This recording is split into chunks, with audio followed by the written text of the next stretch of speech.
Este viernes, Sebastián Dávalos Bachelet renunció al cargo de director sociocultural de la presidencia, luego de los cuestionamientos por el millonario crédito que fuera otorgado a la empresa Cabal, en la que es dueña en un 50% su esposa Natalia Compañón. En La Moneda valoraron el gesto y, sin embargo, desde la oposición criticaron a Dávalos por no aclarar el hecho. Queremos profundizar en este tema, para eso nos acompaña el analista político de la Universidad Andrés Bello, Felipe Vergara. ¿Qué tal, Felipe? ¿Qué tal? Buenos días. Hola, buenos días. Expectante nos tuvo ayer, bueno, nos tuvo toda la semana expectantes en realidad, y ayer con casi cerca de media hora de retraso, finalmente vimos a un Dávalos muy complicado, con la voz muy entrecortada, sin mirar al público, bueno, y leyendo esta declaración en la que primero hizo una especie de cuenta, ¿no? Y luego dio un paso al costado. Así es, dio el paso al costado que muchos esperábamos y ya se vaticinaba desde que salió esto a la luz. Los hechos son conocidos por todos, situaciones previas a que asumiera el gobierno, previas a que la presidenta Bachelet haya sido elegida. Es importante dejarlo eso en consideración, porque hay una serie de... ¿Por qué es importante, Felipe? Porque por otra parte uno podría pensar que una persona privada, en el sentido de que mientras uno es candidato, efectivamente no está en un cargo público, pero cuando uno es candidato a la presidencia y se trata de los parientes cercanos a la presidenta, su marido, si lo fue, si lo hubiera, su hijo, bueno, esas cosas ya pareciera tener un ribete que no está enteramente en el ámbito de lo privado. Claro. ¿O me equivoco? Y por eso lo que hizo Dávalos en ese minuto con su señora fue imprudente, ¿ya? Fue poco correcto. Fue, como lo han dicho algunos, bastante torpe en su actuar, porque iba a tener repercusiones lógicas. Es decir, este tipo de cosas uno siempre recuerda en el mundo del periodismo una frase que la acuña con sangre, que es que la ropa del pueblo se lava en la casa y la ropa del rey se lava en la plaza. Cada una de las cosas que haga un familiar, directo o indirecto, remontémonos al gobierno Piñera, antes de ser presidente Piñera, su hermano tuvo un accidente de tránsito, terminó en la clínica Las Condes, la alcoholemia salió 0, bueno, y distintas cosas más. Es lo mismo, ¿no? Son situaciones que son imprudentes y que la gente que es cercana Felipe, debe pero evitarlo. ¿sabes la diferencia que yo veo? Imprudencia y torpeza son adjetivos que dan para mucho. Imprudencia, torpeza, si es que de un pariente de un candidato se pone a hacer declaraciones sobre qué le parece la situación de Bolivia, por ejemplo, una tallita que esté de más, un accidente de auto, una alcoholemia, incluso si fuera positiva, también es una torpeza. Pero cuando la torpeza lleva como consecuencia esa cantidad de millones de dólares en una ganancia, ya pareciera más que una mera torpeza. Y empiezan las como imputaciones de frescura, de falta de ética a aparecer un poco más en las conversaciones, ¿no?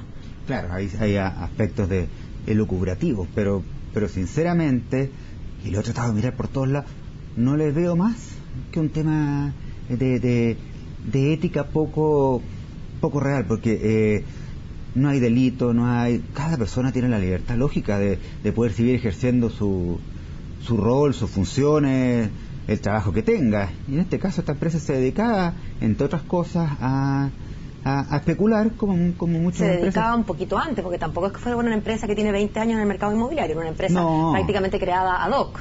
Y ya había tenido algunos episodios bastante vergonzosos, el mismo Dávalos, con esta entrevista en el Lexus descapotable. Desde ahí como que ya realmente mostró un poco la hilacha de esta. ¿Se equivocó, Felipe, la presidenta en ponerlo en un cargo de no visibilidad, en el sentido que no es que estemos acostumbrados a ver a Sebastián Dávalos, pero en un cargo, digamos? ¿Se equivocó ahí la presidenta? Me parece que sí. Era un cargo que habitualmente usan los familiares directos. Digo, generalmente lo usa la señora del presidente. La cónyuge, directamente. Y cuando no hay cónyuge, que fue el caso anterior, lo usó la mamá de Michelle Bachelet en el gobierno anterior. Y después hubo un tiempo en que lo usó antes de que nombraran a Dávalos, hubo ahí un intertanto en que hubo una exministra que también estuvo ejerciendo estas funciones. Pero claramente hubo un error ahí de cálculo político, de manejo político. Sin embargo, si no hubiera estado en este puesto, que es importante que se sepa que es un puesto que no es remunerado, es ad honorem, y esto hubiese saltado, se hubiera sabido, también habría creado la crisis. Por supuesto, hubiera sido lo mismo. Aquí sido. más que lo que más que estar usando el puesto, lo que la gente dice es que está usando el apellido, digamos, los contactos finalmente de la presidenta para el dueño del banco o para cualquier otra cosa, pero ciertamente no es en su calidad de presidente de estas fundaciones, claro, que se le enrostran estas faltas a la ética. Algunos dicen que podría haber un delito, bueno, para eso está la Fiscalía, claro, para que investigue, pero incluso si no los hubiera, que es lo que parece como más probable, efectivamente es la cota ética lo que está cuestionado. ¿Cómo daña, Felipe, en tu opinión, a la presidenta esto directamente cuando precisamente de la igualdad y del acceso de todas y todos ha sido como quizás el leitmotiv de esta segunda campaña y segundo periodo presidencial de la presidenta, cuando finalmente aquí queda bien claro que algunos son más iguales que otros, digamos? Bueno, evidentemente eso trasciende en toda la historia. En toda la historia, pero nunca nadie como presidenta había hecho de ese discurso precisamente de la igualdad una idea tan potente, sí, claro, dentro de la campaña. Y yo sigo convencido que es un discurso que Bachelet lo cree realmente. O sea, uno observa a Bachelet en su historia, en su trayectoria, hasta salieron las casas donde vive, y no son casas con el mayor de los respetos, no son casas de una presidenta de la República. Estamos hablando de casas de una familia, de la sencillez, claro. O sea, la realidad de Bachelet que dista mucho de la realidad de su hijo. Y sin embargo, la realidad del hijo igualmente salpica a la presidenta. Podrá no ser justo, pero es humano que así sea, ¿no? Y ha pasado no solo en este caso, ha pasado en la historia también de distintos presidentes a nivel internacional. Si no me equivoco, el presidente el expresidente Clinton, su hermano era un drogadicto que tenía una serie de situaciones poco comunes, lamentablemente. Claro, pero no estaba en una función. Uno no carga uno tiene que cargar y hacerse responsable de la sangre. Y en este caso, más que Bachelet, posiblemente es Dávalo el que debería haberle advertido de ciertas situaciones que podrían repercutir en contra. Claro. Y es algo de lo que él esboza en este pido perdón. Le pido perdón al gobierno, le pido perdón a Chile, porque no preveyó. Y uno cuando está en esos cargos tiene que estar atento a todas las circunstancias donde te pueden atacar. Y yo imagino que si uno no está atento, porque uno no tiene por qué ser especialista en todo, pero finalmente entender que en esa posición quizás hay que asesorarse de alguien que entienda un poco más cómo funciona la política entonces poner a alguien sobre aviso para que si alguien pueda decir, mira, ojo aquí, ojo allá. Bueno, es que ahí está la hoguera de las vanidades, o sea, yo me sé esto, yo ya fui hijo de una presidenta cuando fue, y después fue ella secretaria general de una mujer. Sí. No me vengan a decir a mí lo que debo o no debo hacer. Estoy solo lucubrando, pero bajo el perfil que uno ha logrado interpretar y analizar, creo que su sensación de orgullo era de mayor fuerza a lo que realmente creía. Yo ayer me imaginaba, Felipe, cómo habrá sido para la presidenta de la República y madre del protagonista de la noticia de ayer estar viéndolo. Me imagino que tendrá un televisor en sus vacaciones, haber visto a su hijo, evidentemente incómodo, no era cómodo para uno verlo, porque se veía una persona que estaba conflictuada, y si uno es la mamá, con mayor razón, pero ¿qué hacer ahora? ¿Qué tiene que hacer la presidenta para quizás hacer control de daño? Bueno, ella está de vacaciones, vuelve el 23, debería hablar de esto el 23, otros dicen que el que aclara oscurece, o que el que explica se complica, que quizás ya no hay nada más que explicar. ¿Cuál es el rol que tiene que tomar la presidenta respecto de este punto? Porque ayer escuchábamos al vocero de verano, ¿cómo se le llama? Y él decía, bueno, esperamos, esto ha sido incómodo, pero ya pasó, ya otra cosa mariposa, vamos a hablar de los incendios. Sí, claro. Muchos otros consideramos que no termina aquí. Hay ciertas preguntas, por lo pronto las preguntas que tiene la prensa, que no se pudieron hacer ayer. No todas las preguntas tienen que ver con tribunales, porque no todo tiene que ver con un ilícito. Hay ciertas cosas que tienen que ver con la ética. Y con detalles que la gente tiene derecho, pareciera, a conocer y que no pudieron ser conocidos, al menos no por la boca de Sebastián Dávalos en el día de ayer. Quizás lo sean en el futuro. Pero ¿qué hace la presidenta cuando vuelva de vacaciones? Me parece que la presidenta, al igual que en el caso no mirándolo solamente como presidenta, no como madre. Sí, claro, pero es que lamentablemente no se pueden escindir esas dos calidades en su persona. Pero ella ha sido bastante práctica en esos temas. Yo creo que va a lograr diferenciar claramente, y esto se transformará en un ámbito privado, en que no creo que sea Dávalos el que tenga que empezar a dar explicaciones, tendrá que ser o su señora o el otro socio, tendrán que desviar la atención y no concentrarla en el familiar directo. Y la presidenta seguirá avanzando con los temas. Afortunadamente para ella, muerto este tema, surgen los otros temas que son hoy día los que se han arrastrado y que han pasado a un segundo plano y que hoy día van a reflotar, y cuando llegue ya el ¿Te refieres al caso Penta? Por ejemplo, claro. Claro, que en marzo además esperamos formalizaciones. Claro, y han seguido pasando cosas durante febrero, y la gente no ha sabido, porque estuvimos todos metidos en el caso Dávilo. Entonces, muerto este caso, o por lo menos semi-enterrado por el gobierno, fluyen los otros temas candentes, y volverás también con el caso Penta a ver el tema del cambio de gabinete y una serie de temas, y esto pasará al olvido. Ojalá que nombre lo antes posible a alguien en ese puesto para que no vuelva a reflotar el tema. Oye, Felipe, entendiendo que aquí nadie ganó, más bien una pérdida en general para el país, para la propia presidenta, para su vida en las encuestas y el buen fin de año que tuvo, pero ¿será o se puede considerar que aquí igual ganó un punto el ministro del Interior, Rodrigo Peñalosa? Sí, lo que la prensa argumenta, que pareciera que tiene bastante asidero, de este gallito entre ambos, puede ser un punto importante para Peñalillo.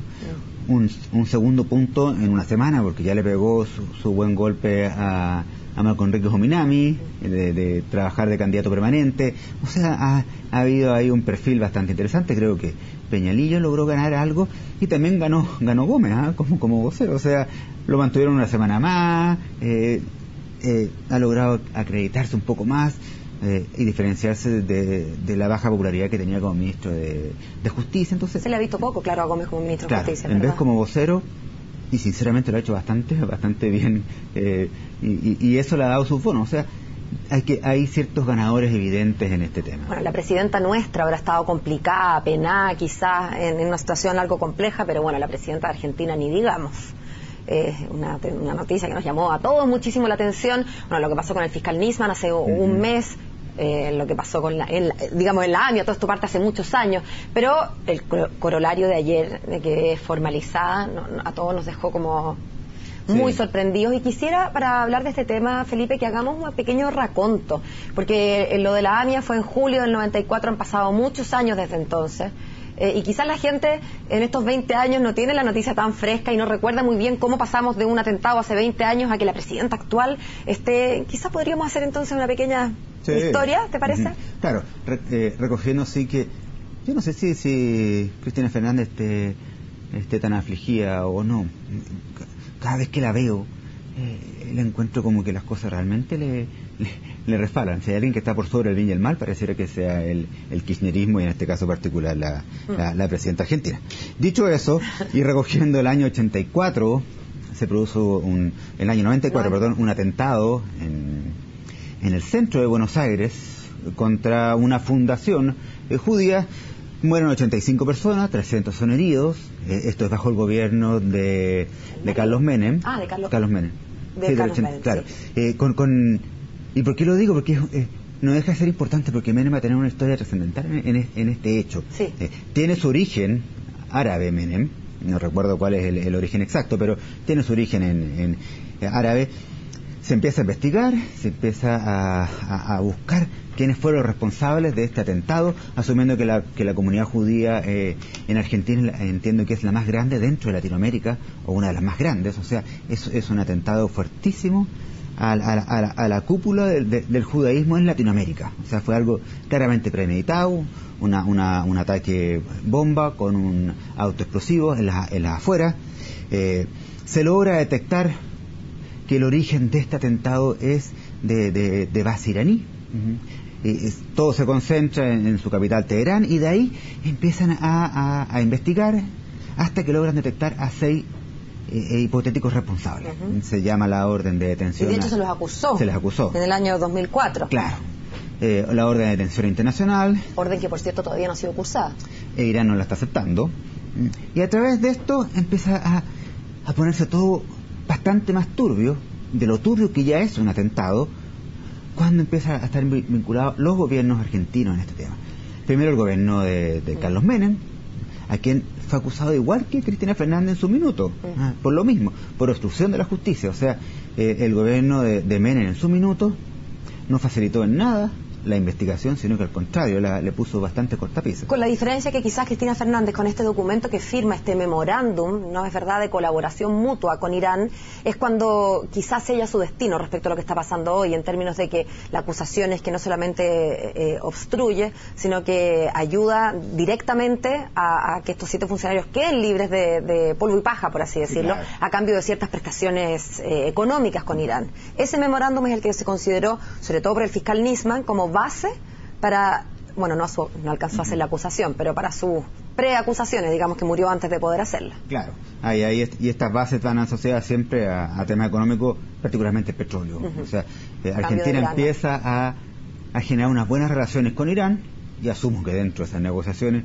hay una serie de cosas que uno no tiene idea, y está el hecho de que esto lo tapemos con tierra a cambio de petróleo, y es eso lo que se le está acusando hoy día a Cristina Fernández. A la presidenta, al canciller Timerman, a un diputado y otras autoridades. Todos ellos están acusados por el fiscal actual por encubrimiento, por favorecimiento personal agravado y otras figuras que tienen que ver precisamente con obstrucción a la justicia. ¿Qué le depara procesalmente o qué le puede deparar procesalmente a la presidenta argentina? Hay dos alternativas. Ella supuestamente debiera declarar en su minuto. Puede declarar presencialmente o puede declarar vía exhorto o... Como por escrito, igual por escrito, parecido claro, a las normas procesales chilenas. A los casos chilenos. Y de ahí, si se encontrase culpable, requiere de 2/3 de la Cámara para ser destituida. Lo que no va a pasar nunca porque las cámaras en Argentina son gobiernistas. Entonces ella tiene mayoría en ambas cámaras. Claro, es muy poco, prácticamente imposible. Pero uno podría pensar, ella termina en diciembre. Para eso quedan 10 meses. Uno podría pensar en ser juzgada después de que salga. Exactamente. Y no que la saquen, digamos. Claro, porque, como dices tú, el Congreso no va a ser favorable a eso. Ahora, de todas maneras, este río ha arrastrado no solo al fiscal de este caso. O sea, si nos remontamos para atrás, hasta el hijo de Menem y su hipotético asesinato. Su muerte en el accidente o accidente que haya sido el helicóptero tenía incrustaciones de bala. También están involucrados con esto. O sea, estamos hablando de que es un tema que no termina acá, que no va a terminar con Cristina Fernández, que no se sabe tampoco si esto va a significar que ella le va a poder pasar el bastón de mando al kirchnerismo o a la oposición, pero es un tema que va a trascender la historia argentina. Ya llevamos con esto más de 20 años. Y lo más probable es que no lleguemos nunca a saber quién fue. Porque tenemos un aparato estatal, en el caso argentino, que no permite esclarecer. Y aquellos que quieran llegar un poco más al fondo, de una u otra manera, aparecen como suicidados con 7 balas por detrás. O sea, una cuestión extremadamente extraña. Felipe, muchas gracias por este análisis político de lo que pasa aquí y al otro lado de la cordillera. Que tengas un buen día. Encantado. Chao. Y nosotros vamos al corte y ya estamos de vuelta.